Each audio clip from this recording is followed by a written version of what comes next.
Hey Internet, welcome to Worldview Everlasting, your favorite YouTube addiction, and this is your daily fix, a running commentary on life, death, the world, the church, and what the Bible says God thinks about all of it. I know what's on everybody's mind this last week especially is France and ISIS, the struggle against jihad in the Western world, and a country that has been pretty laissez-faire about jihad suddenly having to face it straight up, and now turning on a dime and really going at it at a completely different direction than they were doing before. The president of France on Monday called for a constitutional amendment to fight potential terrorists at home and abroad to eradicate the Islamic State. And he said France is at war. He called the Islamic State an army, a terrorist army and a jihadist army, and also said he plans to meet with both the American president and the Russian president in order to create an effort to unite a campaign against ISIS to wipe them out wherever they are.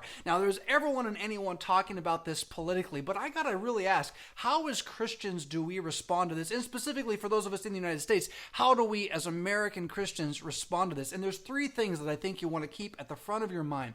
The first is the reality of civic duty, which is the role of kings and the role of the sword, the role of authority in the fourth commandment in the world, which in fact does mandate that we protect our neighbors. And that if you're in a position of authority to protect your neighbor, you got to do that as much as you can. And you do have neighbors that are nearer to you than neighbors who are farther away than you. With that said, as voters in this assembly of a country, at least in theory, we do have a civic duty to protect our borders, to protect our neighbors, our towns. And so, do we want to let Syrian refugees into our country, knowing that it is very likely or possible that within a rather large system that doesn't always have control, terrorists come in?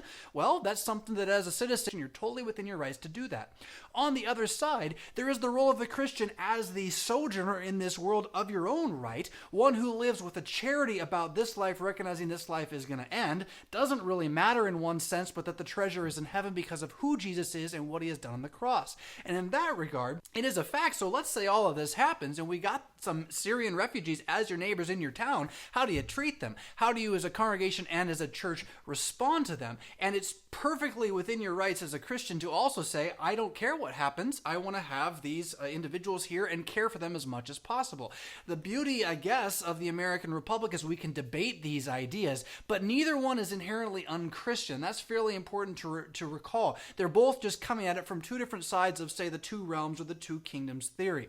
You are to love your enemy as yourself. You are to turn the other cheek, but you're also to defend the helpless, and the helpless is as much your neighbor who doesn't realize the jihadist is about to blow him up as it is the Syrian refugee who's not a jihadist who is looking to escape. All these things have to be held in tension. And then finally, what is the role of the church in all of this against heresy? Because the most terrifying thing to me in all of this still is that no one really wants to say that Islam is a religion that actually teaches this. It's always radical Islam. It's always off to the side. And I know there are Muslims who don't believe this, but they're moderate Muslims. They don't believe the text in the Quran that actually do promote this kind of total Sharia system that must in fact force the entire world to submit to it or die trying. And the church's role against this is not first to say, oh, they're so evil, is to talk about the true religion and to be ready to confess who Christ is, what he's actually achieved, and how even Islam as a religion began as an offshoot of a heresy of an anti-Trinitarian cult in the 300s to 400s that did everything by the sword back then and it does it now.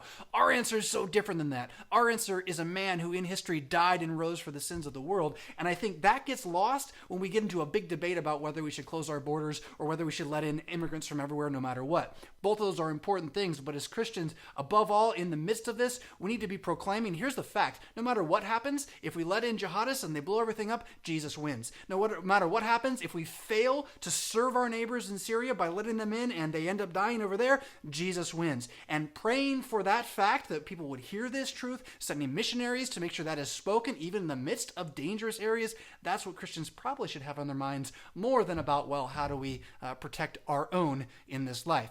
You hear what I'm saying? Thanks for tuning in to your Daily Fix. This is Worldview Everlasting. Checking out. Rock on.